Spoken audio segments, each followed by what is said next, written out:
کے بعد میں دعوت نظام درجہ ثالثہ کے طالب علم جناب حضرت شام الحسن حیدری صاحب کو کہ وہ تشریف لائے اور علماء دیوبند کی شان پر اپنی گفتگو فرمائیں. جناب حضرت شام الحسن حیدری صاحب.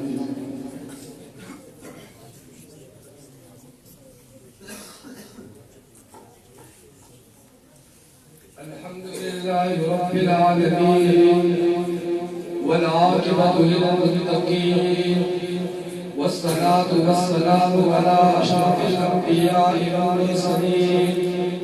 أما بعد فأعوذ بالله من الشيطان الرجيم. بسم الله الرحمن الرحيم. إنما يخشى الله من عباده العلماء. وقال النبي صلى الله عليه وسلم العلماء ورثة الأنبياء.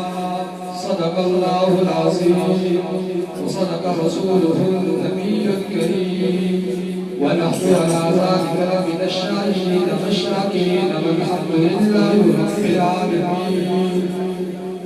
اٹھو میری دنیا کے غریبوں کو جگا دو، اٹھو میری دنیا کے غریبوں کو جگا دو، کاخے عمرہ کے دو دیوار ہلا دو. جس کھیت سے میسر نہ ہو احباب و روزی، اس کھیت کی ہر خوشائی کو جگا دو.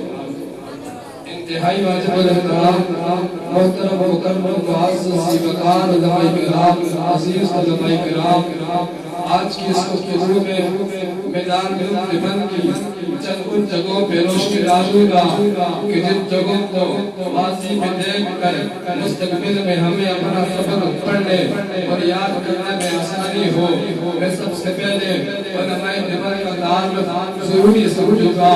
یہ کون سا مقدس طائفہ ہے جس نے اپنی زبان اپنی جان پہ کھیل کر اسلام کے شجر کی یابیاری کی ہے، جس نے اپنی جان کے ٹکڑے کروا کر اسلام کی اس عمارت کو اور مضبوط کیا ہے.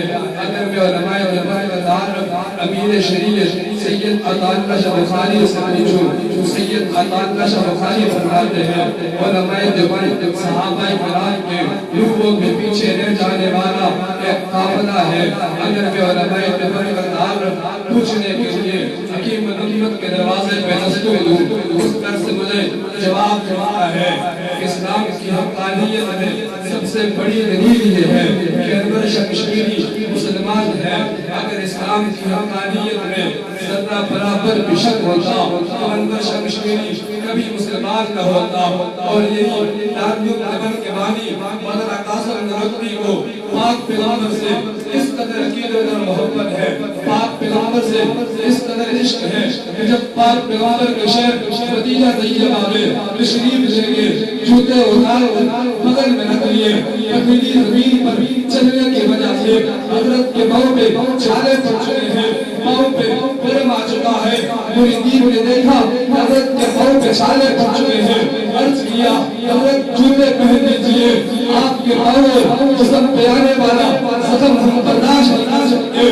مشکل رسالت میں بوڑھا وزیرہ انشاء فرمایا کہ اگر تم میرے پاؤں پہ آنے والے زخم کو برداشت نہیں کر سکتے تو قاسم نانوتوی بھی پاک پیغمبر کے شہر مدینہ کی جگہ میں جوتے پہننا گوارا نہیں کر سکتا. اس لیے یہ پتہ نہیں پاک پیغمبر کا گزر کس راستے سے ہوا ہے. اور یہ اس وقت کی بات ہے جب 13ویں صدی کے اندر مسلمانوں کی شان و شوکت و چراغ فل ہو چکا تھا، ہر طرف اندھیرا ہی اندھیرا تھا. قوم میں ایسا مسیحا چاہتی تھی جو مسیحا آگے بڑھ کر اس قوم کی داد رسی کر سکے. قوم ایسا لیڈر چاہتی تھی جو لیڈر اپنی جان کو کھیل کر اسلامی شاعر کا تحفظ کر سکے. اور انگریز کا تشدد مکمل فتار پر چاہ چکا تھا. 1857 کو دلی کی جامعہ مسجد میں علماء کرام کا ایک اجلاس ہوا.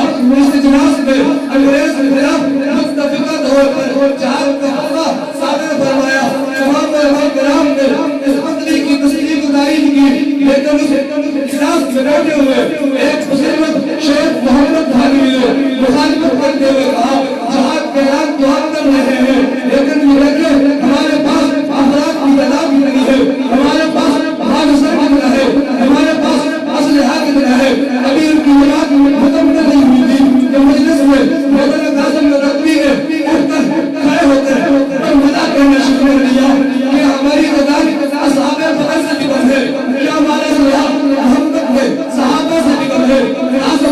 نبی کی اس آواز نے مجلس درم بدل دیا. ہر طرف سبیلنا الجہاد کے فرش شکار جانے بلند ہو گئے. اس کے بعد عددی طور پر چند مقامات پتہ ہوئے لیکن ظالم انگریز نے